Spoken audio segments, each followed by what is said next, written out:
Hello, everybody. Welcome into the NBA Front Office Show, Tuesday, November 7th edition of the show. And Keith, we might as well just call this the injury show because looking down our list, we've got a lot to talk about, a few non-injury things, but unfortunately, and gosh, I hate this, a lot of injuries right now in the NBA.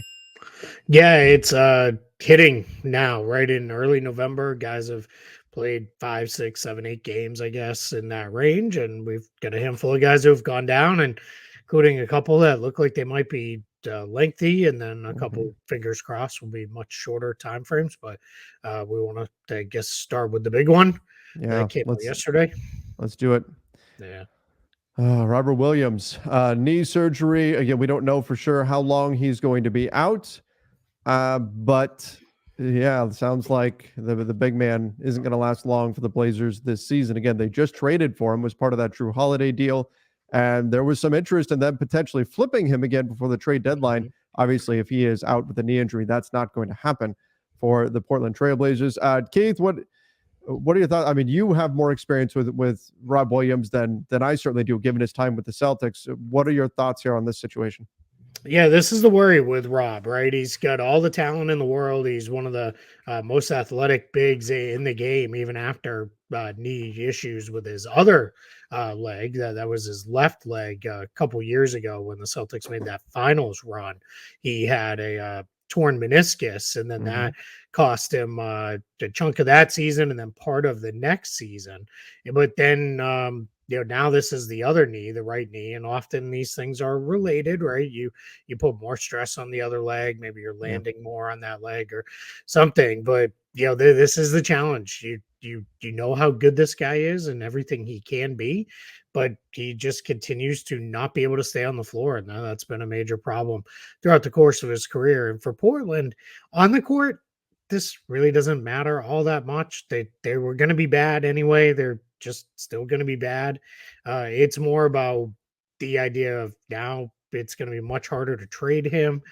Where does it go? From here, you're not even going to get any look if you did have any sense of, all right, maybe we can make him and DeAndre Ayton a workable front court. And now you're not going to get a look at that, so that becomes a huge problem. So we'll see. And there's two options here. One of them sounds like it's a much shorter time frame, which is what he went through previously, and now there is this time frame where Rob could be out for the entire year. So my hope would be take whatever the approach is that gets this fixed, then take the time you need, and then get back. If that means it's the start of next season, it's the start of next season, and it is what it is. Yeah, that's just it. It's for him, you don't want to go down a path where you're having to redo this all over again a year from now or whatever, especially on the Blazers. The Blazers know they're not, making a playoff push this year or anything like that. That's not what their goal is. So probably better off just get it fixed the right way. Don't rush anything, and probably see you next year for Rob Williams. Now, again, not the trade front that may change things at the trade deadline for the Blazers. There's potentially a piece they could have flipped. They told everybody, no, we want to keep him, but we know how that story goes. So maybe some less opportunities for the Blazers now in the trade market, but hopefully Rob Williams can come back for next year and be ready to go. Yeah, that would be the hope. So we'll see. Where it kind of comes down now, but they're going to be without him for a while. My guess is too we got to be getting close with the Blazers to filling their open roster spot that they have. They've been kind of sitting on one for a little bit here now, and now you've got Anthony Simons is out for a lengthy period of time. Rob Williams is out. Scoot Henderson is currently out. He should be back soon. But you start to run into a point where, all right, let's fill that spot and get another body out here. But yeah, definitely just a bummer that this guy's down again and going to miss more time. Yeah, absolutely. Absolutely. All right. Jumping off, we have more injuries to get to, but jumping off of an injury for a moment, the Warriors signed Gui Santos. So somebody actually, getting to play a little, well, I don't know how much he's going to play on the court, but getting to join a team, a positive story instead of injuries, because we do have more to come here. Yikes. But what are your thoughts on this Warriors? I know this is a guy we talked about a bit over the summer. Yeah, he played summer league with them. He was a draft pick a couple of drafts ago. I think like the 55th pick in the draft or something along those lines. He was a late pick, and the Warriors are going to bring him in now. Part of why the Warriors are doing this this is the most cost-effective way for them to fill their 14th roster spot. We've talked about this with both them and the Clippers. The Clippers made their decision to promote Joshua Primo to the main roster. So what the Warriors are going to do is they're going to bring in Santos. He played for their summer league team, as I said. He also played for their G League team. They're going to bring him in, and we know this is going to be via the second round pick exception deal, because it's going to be a 3-year deal. We know it's not the minimum exception, because that can only be a 2-year deal. But why this is cost effective is, rather than signing a veteran player for roughly twice the salary, and that then would have cost roughly twice what it's going to cost them in taxes, because remember, the Warriors are not only a tax team, but they are so far above the tax Yeah. that they tripped the extra tax brackets, and they were a repeater team. So they are easily, the most expensive team we've ever seen. Bringing Santos in brings him in at the absolute league minimum of just over 1 million. Then what that's going to end up costing them? How much? I'm going to have you guess. What do you think that costs them in taxes? Given how many whammies they're taking on here, I'm gonna say it's something ridiculous. Like it's gonna cost them like 11 million or something. Yeah, it's almost that. It's almost 10 times what it would be. So yeah, Okay. it's about 10 total. Whereas Okay. if they'd I wasn't gone, far off. yep, yeah, you weren't. If they'd gone with the veteran signing, it would have been, about 17-ish in that range. So here we are. They're going to save about 6 million versus signing a veteran free agent. So it's that's the way. And they also could have signed a non-drafted player if they wanted to. But non-drafted players, they count at the 2-year minimum towards the tax only. With that, it's kind of to close a loophole. So teams actually, in an ideal world, have to sign their draft picks. So it kind of is what it is with that. So yeah, so we're gonna have Gui Santos on the Warriors roster for at least a little while. Then my guess is they'll fill the 15th spot when we're deeper into the season and they get through and see who wants to come here and play it out and chase a ring or whatever. So how much of this do you think is they like Santos versus they don't want to pay an extra $7 million for the end of the bench guy that probably will very rarely get in? Yeah, I don't want to demean Santos at all Right. here, but I think it's probably like 80-20. I Yeah. think it's this guy's never going to play for us. So we'll, in an ideal world, never going to play for us. So we'll sign him and we're going to put him right back in the G League and we'll just go from there. Because the Warriors actually, they're about they're top 10, 12 guys. I think they feel pretty good about, because I know they like Mm. both of their rookies, Brandon Pajemski, their first round pick, and then Trace Jackson Davis, who is their second round pick. They've gotten a little bit of run each. So I think those two guys and Corey Joseph, those are the three guys who don't play night to night for the Warriors, and their 10 deep is pretty good. And they're so far kind of following through with the idea of, hey, our guys are going to play. We're not going to really punt games. We're not going to do the full rest thing and all that. So yeah, this is mostly about how can we have to fill this roster spot. Again, reminder to everybody, 2 weeks, you can drop down to 13 players or 28 total days. We're coming up on the 2-week period, which is also bonkers. So we're already Mhm.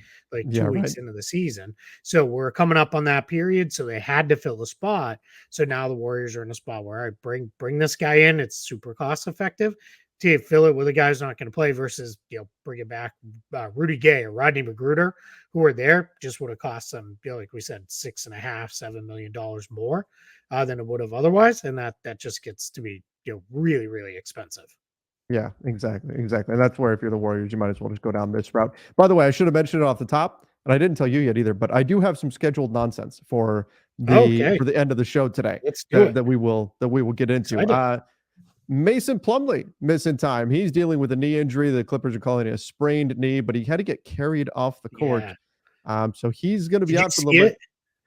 I didn't see it. I didn't Okay, see exactly. I tended. don't go I'm watch it. It's gross. Yeah, I was gonna say when stuff like Yeah, this happens, I'm that person that doesn't go looking for it. yeah, Like if I happen to see it because I'm watching it, like the Gordon Hayward thing years ago, I was yeah. watching it and there's no looking away. Like that was tough, but I'm not gonna go searching for those kinds of things because it just gives me the heebie-jeebies. Yeah, it was some I've seen some people criticizing Julius Randle.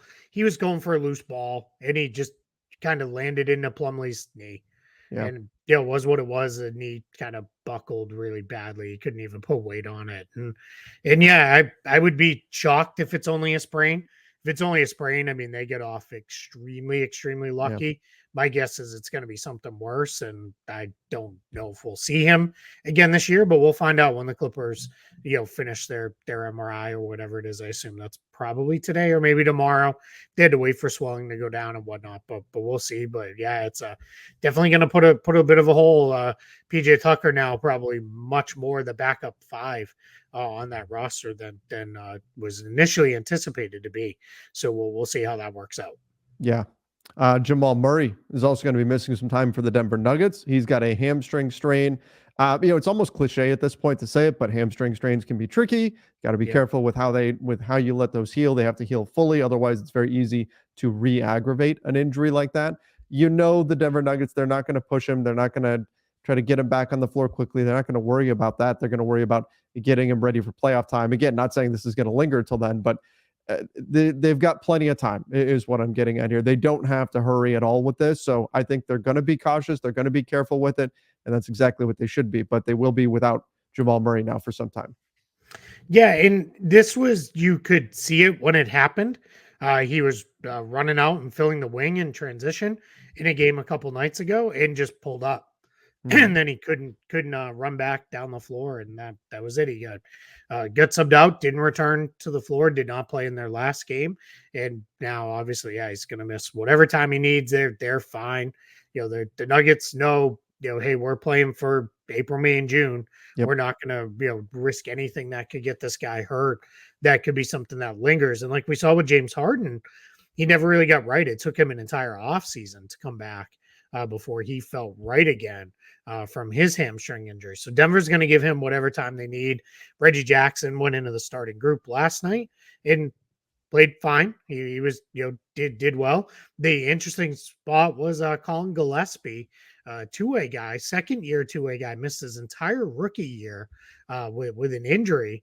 I think it was a broken leg for him last season, but people may remember him. He was one of Villanova's heroes during one of their title runs, and he is back, and he got effectively the backup point guard minutes last night, which the Nuggets, because of how they play and run so much through Jokic, you can get away with kind of non-point guards in that spot, and then you can ask KCP to guard the point guards. So you're really in a spot where you have a lot of roster versatility that some teams may not have if they lost their starting point guard. But let's hope Murray's back, a couple weeks, at the most, and off and ready to go. Yeah, absolutely. Absolutely. All right. The Bally TV deal, we have some resolution here. Sounds like Bally is going to be able to broadcast NBA games through the remainder of the season. We know they've been struggling in terms of the financial side of things. And we're starting to see some TV providers that are pushing for alternative ways to get their games to. We saw the Suns do it, the Jazz, even Spectrum Sportsnet in California have done this with the Lakers game, starting to create their own streaming services and things like that. The system is changing slowly, and we've talked about this quite a bit, Keith, but at least teams will be viewable on Bally Sports for the remainder of the season, and then we could be entering a brave new world next summer. Yeah, without a doubt. I mean, this one is it's big because this ensures we're not going to have a disruption and fans aren't going to miss games. Because if this had all really collapsed and fallen apart, you might have been in a spot where it's like, wait, I can't even watch my team now because there's nobody to broadcast them. I think from there, the next piece of that becomes where does this all go? And what the NBA essentially said was, all right, you can finish out this year, and at the end of the year, the rights for there's 15 teams that are run by Bally. You can Google it and look it up; it'll pop right up. But those 15 teams, the rights for them revert back to the teams in the NBA. And then they will figure out where they want to go moving forward with this. Do they go with another streamer? Do they go with something else? There's a lot of rumors out there of, could the NBA do something where it's there's no more home and away broadcasts. And what you could see is every night there's just broadcast teams that do these games. And maybe those broadcast teams are more regionally based, but it's like, all right, well, we have, one or two teams that cover the Southeast region or something like that, which would probably be made up of a lot of the people who do it now. Very similar to how the NFL does it. Now, the NFL, you're talking broadcast team does in a very normal time, one game a week. So if they Exactly. have to travel anywhere in the country, it's no big deal. So it's going to be interesting to see where all this goes. Part of the Bally issues, this is what is has the league's salary cap projection a little bit depressed from where we thought it would be for next season. Instead of the 10% growth many have anticipated, it's about 4.4% is what they're projecting right now. So that's part of it, is because there's all this uncertainty with this. But there's going to be a lot of things are going to change over the next 2-3 seasons with how we consume NBA games, because there's going to be new players beyond just ESPN and Turner Hmm. for the games that are on during the week, nationally televised. We're going to see some other step in, whether it be Amazon or Apple or something like that. And the good news for me is, because I'm seeing all these people, I'm sure you're seeing it all over Twitter as well. Yeah. People are hammering the Bally app doesn't work, and then all of a sudden the games disappear, and people who are using it through streaming, it's not working. The good news is Amazon and Apple, not that they don't have their own challenges on occasion, but they know how to do this. So if they buy into the NBA, it should be fine. What I don't like is I don't like the idea of, now if those games aren't on League Pass, I can't just flip to another channel that it's on. I'm gonna have to Right. launch an app and do all this other stuff. So it's gonna change how we all consume the league, but that's where all this is headed over the next couple of years. Again, the dream for NBA consumers, it's one place, all the games, no blackouts. Yeah. Someday, Keith. Someday. I don't know if we'll ever get there, but maybe someday You can we'll keep arrive dreaming. in the promised land. Maybe. We'll see. Maybe. We'll see. All right. Adam Silver was talking a little bit about the All-Star game, and Chris Paul brought up the point to him. This is via Mark Spears of Anscape. Chris Paul brought up the point that, hey, you want us to treat this game like a regular game, like really compete. And by the way, that's what you and I talked about most recently when we talked about the All-Star game, that Yep. why are fans going to care about an All-Star game if the players don't care, right? That's the biggest thing, is you have to get the players to care. The players are saying, why are we going to care when we're doing all these elaborate introductions and none of us get to go through our normal warm up? So it doesn't feel anything like a real game to us. And that's probably a fair point. Chris Paul saying, if you guys want us to treat it like a real game, then treat it like a real game. And like, we understand the spectacle and all that, but we have to have normal warm up preparations so that it feels like an actual game to us and not like something different, not like something just thrown together where we're going to go out there and, mess around. Yeah, and that's why you see the guys go half speed and they're Yeah. jogging and all those things, because yeah, in a regular game you might feel good, you're loose, you've gone through your full warm up and stretch, and you went right into the game. Yeah, these guys warm up, and then there's like 30 minutes of introductions that happen, and then halftime as well is lengthened because Yep. they usually do some kind of concert or something. And Adam Silver said, hey, these are things we need to look at, and he said these are changes that'll be made as soon as this season's All-Star game Mm, in Indianapolis. They're going to look to make some of these changes and try to get it to a place where the players feel maybe a little bit better about playing hard out of the gate, because they didn't warm up and then sit for 30 minutes and go. This is kind of one of the things you always hear about, like ring nights. Like yeah. it always feels a little sloppy and a little kind of slow and sluggish to get started. And that's usually part of it, is because the guys are almost re-warming up over the first few minutes of these games. So it's going to be something to monitor, see how they do this. The NBA did announce too the 2025 All-Star game will be in the Bay Area. Hmm. Warriors are going to be the hosts of that game, so that'll be the next one coming up after Indianapolis this winter. So we'll see what that all looks like. But yeah, he said that. He also said pretty much, yeah, the league is considering, how could we make a USA versus the world format Yep. work. And now he's been also very clear, like part of his reluctance to do that is that guarantees X amount of spots need to go to players from the world and players from the USA. And if it's not going to naturally kind of break down that way, then you kind of you cheapen what it means to be an all-star, right? If it's, hey, we have to select the 12 best, and I don't Right. care what side they come from, whether the 12, if there's 20 that should be world players, but you have to pick 12, on the US side, I don't get that. I've also said too, regular season game rosters are now 15 players active for every game. It should just be 15 players for the All-Star game as well. Yeah. And just, we're running out that way. I know a lot of people get mad about that because they're like, oh, it's just watering down Waters what it it down. means to Yeah. be an All-Star. But, a lot of years there, when we get to the 24th All-Star, there's like 5-6 guys where it's like, man, they probably should have been there too. So, you're in a position where you could reward them and keep it within the roster norms, but they haven't gone to that point yet. Well, and I think when we look at, should they do something like that? Should they do something where you're adding extra spots to it, or if you're doing Team USA versus the world, are you cheapening it by saying you have to have X number of world players and have to have X number of American players? We have to remember that the NBA they've changed the positional designations in order to try to eliminate that. And I think you got to be careful with it because we don't want to go back to the days of Jamal McGlure as an all-star just because you had to have a center. Yeah. We don't want to see a situation like that. So I get what you're saying, and I think that expanding the rosters, I think it's possible. I wouldn't do both though. I wouldn't do the Team USA versus the world Oh, I and wouldn't expand the either. waters. Yeah. Yeah, okay. Because I think that probably does create some messiness if you're doing both. But I think you have to take a real look at it, and you have to factor in not just what do things look like right now, because we could sit down right now and we can make a list of, okay, these are the 12 American All-Stars, these are the 12 World All-Stars, and figure out, is there anybody that's sneaking in here that we think that shouldn't really be? And then we've got, people are talking about this.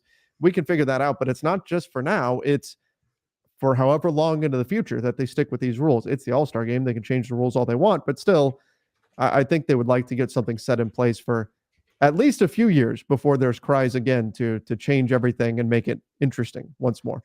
Yeah, and then that's also, if you're trying to make it feel more competitive and meaningful, you don't want to keep changing it on the players every single year, the format as well, because then it doesn't, get there. So, we're at a point where USA versus the world isn't a ridiculous conversation No. anymore. A lot of the very best players are foreign-born players to not from the United States. So I'm fine with, if we want to experiment. You only run into a problem if it's like, all right, we got to the 10, and then we picked 11 and 12, but they're really like the 40th and 41st best players. Then it's like, see, now we kept a couple guys out that probably should have been there. And then what do you do with a guy like Joel Embiid? What side does he play on? Well, maybe that gives you a little bit of the flexibility you need, right? I know he's going to play for Team USA in the Olympics, or at least he hopes to, but you could very easily in this situation be like, hey, for this game, you're going to represent the world team and you're going to play on that side and kind of go from there. And, maybe there's a point where it becomes, all right, maybe the best way to do this is North America versus the world, right? Because there's obviously a lot of very good Canadian players. You could even, if you really wanted to have fun with it, you could even make it like a mini tournament where you had like, all right, we're going to do, Canada, United States, and then go. But then that starts to be, so we just replicating the World Cup, like, right. What are we doing here? But yeah, there's formats they can play with, and clearly they're going to keep doing that until they get to a point where it's like, all right, people are engaged and people care about this. Or it wouldn't surprise me if down the line it's like, hey, let's just rethink this entire thing. I mean, the NFL did it, right? I don't even think they really play the Pro Bowl anymore, right? Because it was like, what do we know? Nobody's really playing out here, because no one wants to get hurt. And then unfairly, I always remember you always had like the one, it was invariably like a defensive guy or an offensive lineman. It's like, dude, you're going a little too hard out here. Like, what are you doing? Why are you lighting guys up? Like, let's relax. This is the Pro Bowl. So yeah, well, we'll see how that all comes together. All right, let's get into some scheduled nonsense. And Keith, we need to talk about, I don't even know what this is. The Marvels. Okay. We need to discuss this. So, I'll say this: my current state of Marvel fandom, like I've seen all the movies at this point and everything. I still have not finished Secret Invasion. I'm through one episode of Loki. The problem is this time of year. I think this is a big part of it. It's this time of year. If I'm going to have time to sit down and watch one of these, it's when everybody in my house is asleep. Yeah. And so I've got to, and I'm usually working at the same time, like I'm editing something or whatever. And so those shows, I feel like I've got to be super locked into. and I've got to have the volume turned up loud enough to make sure I catch everything that's being said. Otherwise, I'm going to really miss something important. And I haven't found myself in that situation very often this time of year. Again, maybe things will slow down as we really get into the meat of the season. Probably not. But the newest Marvel's trailer came out, and it's beautiful. It's fantastic. I looked at it and I went, oh my gosh, I have to see this. And then a thought occurred to me, why didn't they do this before? Like why they pulled out all the stops now, right? When this movie was first promoted, it was, oh God, their powers are switching and it's putting them into different locations. Hijinks ensue. Come see this kind of quirky superhero movie, right? Like that was, and this is just from memory, right? Because I haven't gone back and rewatched these because I just want to. This was what has maintained in my long-term memory from seeing these previews or these trailers. No, that's fair, I think. Yeah. And then it shifted. They went, ooh, people aren't liking this. Okay. Here's the problem. It's the TV based characters. People don't know them quite as much. Okay, so the next round of trailers, let's focus on Captain Marvel. Even though her movie, I kind of liked it, but a lot of people, a lot of people didn't like it that much. Maybe it's because we have daughters, but a lot of people didn't like it as much. But they focus on Captain Marvel. People are still, nah. So now they go, okay, all right, that's it. People don't know these characters quite as well. Even Captain Marvel is not known quite as well. Let's put Captain America in this. Let's put Iron Man in this trailer. Let's put Thanos in this trailer. Because let's face it, nobody knows this villain, right? Like probably people are really deep. Like I read all the comics growing up. I don't know who this villain is, right? So it's not like I'm watching this going, oh, that's Thanos right there. I got to go see this, right? So now you insert all these previous characters, you connect it to that and saying this is the continuation of that, which really this is supposed to be phase 5. It's like its own thing, but we're connecting it back to the whole Infinity Saga and all of that. And instantly I start going, okay, I got to see this. It's a weird transition where it feels like they missed the mark. And now finally they're like, you know what? Screw it. Captain America. We know people like all this stuff. Let's throw these guys in and see if we can save this movie from having a rough opening. That's where we're at. The tone of the previews has completely changed of the trailer. The tone of it has changed. It's much more serious. It's much more heavy. It's much more, you have to save the world and all this sort of stuff. And it works. But Keith, is it too little, too late for the Marvels, even though the movie hasn't opened yet?